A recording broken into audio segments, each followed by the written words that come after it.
What's good, everybody? It's your boy Zmilly coming back at you with another episode of Noticing. We got a great episode for you guys tonight. This is actually episode 3. If you guys are enjoying the series, make sure you like, comment, subscribe, all that good shit. You know what I'm saying? We're trying to monetize this shit.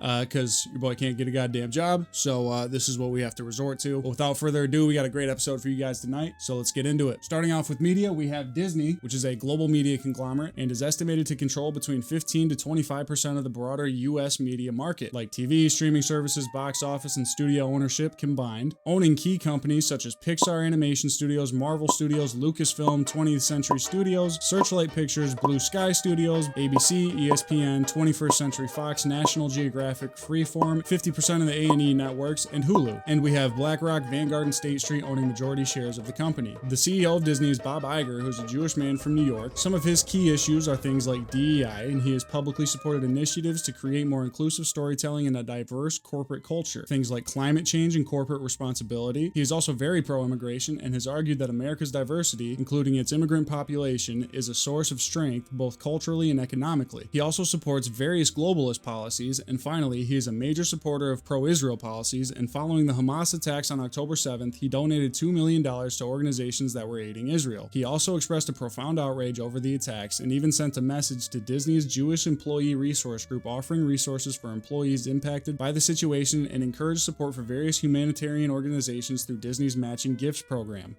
What a sweetheart. Aww. Moving on to Hollywood, we have the United Talent Agency, otherwise known as the UTA, and the UTA is a prominent global talent and entertainment agency headquartered in Beverly Hills, founded in 1991. UTA represents a diverse roster of high-profile clients across various entertainment sectors, including film, television, comedy, sports, and literature. Some notable people represented by UTA are Will Ferrell, Chris Pratt, Ben Stiller, Johnny Depp, Gwyneth Paltrow, Harrison Ford, M. Night Shyamalan, Don Cheadle, Dave Chappelle, Jim Carrey, Zach Galifianakis, Anderson Cooper, David Muir, Brett Bayer, Jen Psaki, Rich Paul, LeBron James, Anthony Davis, Seth Rogen, Don Lemon, Mary Trump, Kai Cenat, Agent, Phantom, Sakuno, Creekcraft, Alex Earl, Cody Ko, and Noel Miller. Jesus Christ. And the UTA was founded by 3 Jewish dudes named Peter Benedict, Jim Berkus, and Jeremy Zimmer. Also, the CEO of UTA is David Kramer, who is a Jewish man from Florida. Moving on to the financial sector, we have Goldman Sachs Bank, which is a leading global investment banking, securities, and investment management firm. It provides a wide range of financial services to a diversified client base that includes corporations, financial institutions, governments, and individuals. Goldman Sachs played a complex and controversial role in the 2008 financial crisis, which was caused by the housing market crash. Goldman created the Abacus CDO, which is a collateralized debt obligation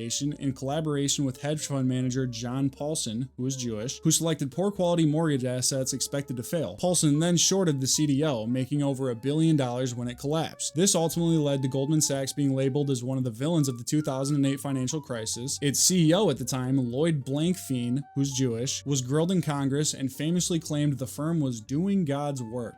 Which God, though? And finally, Goldman Sachs was founded in 1869 by Marcus Goldman, who was a Jewish immigrant from Germany, and its current CEO is David Solomon, who is also Jewish and active in philanthropy, especially within the Jewish community, including a multi-million-dollar donation to pro-Israel groups after Hamas attacks on October 7th. Goldman Sachs also has its own PAC to lobby politicians for political influence. Moving on to big corporations, we have OpenAI. And this is going to be a juicy one. So fuck it, let's get it. OpenAI is an artificial intelligence research and development company whose primary goal is to create an artificial general intelligence, or AGI, which basically is just a machine with the general cognitive ability of a human, which basically means it's not limited to specific tasks in the same way that AI today is. AGI can reason, plan, learn, and transfer knowledge between domains, just like humans can. OpenAI has said that AGI is an AI that can outperform humans at most economically valuable tasks. So basically, they're trying to create a system that can perform any job or task better than a human would. And they say that they want AGI to be for the benefactor of all humanity.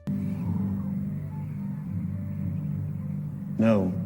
But honestly, that doesn't even pass the fucking smell test, especially when you look into who owns the company and who played a role in founding it, which we're about to talk about. And the CEO of OpenAI is Sam Altman, who is a Jewish man from Chicago, who clearly intends on using AI to advance pro-Israel policies in the Israeli intelligence apparatus, because he visited Israel in 2023 and had a meeting with the president, which is different than the prime minister, where he spoke specifically about the major opportunities that come with AI and how deeply affectionate he was towards the state of Israel. And then you have Elon Musk and Greg Greg Brockman, who is the former CTO of Stripe, and Ela Sutskever, who's Jewish, and they all played a major role in founding the company. And you're going to sit here and tell me with a straight face that these people are the ones creating extremely advanced AI models for the universal benefit of humanity?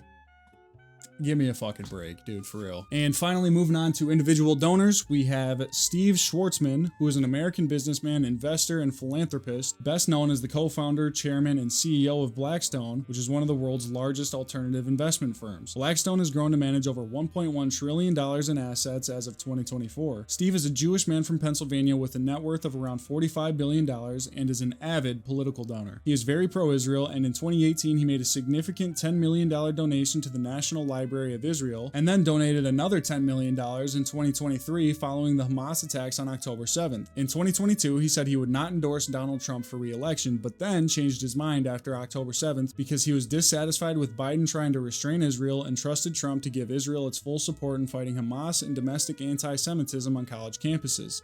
He ended up giving Republican lobbying groups around $26 million to help install a regime that would support Israel no matter what. Fucking dope. And that is going to conclude episode 3 of Noticing, ladies and gentlemen. I appreciate all you guys that tuned in. Let me know what you thought about the video. If you enjoyed it, drop a like, follow, subscribe, whatever. And with that being said, never stop the noticing, guys, and I'll catch you on the next one.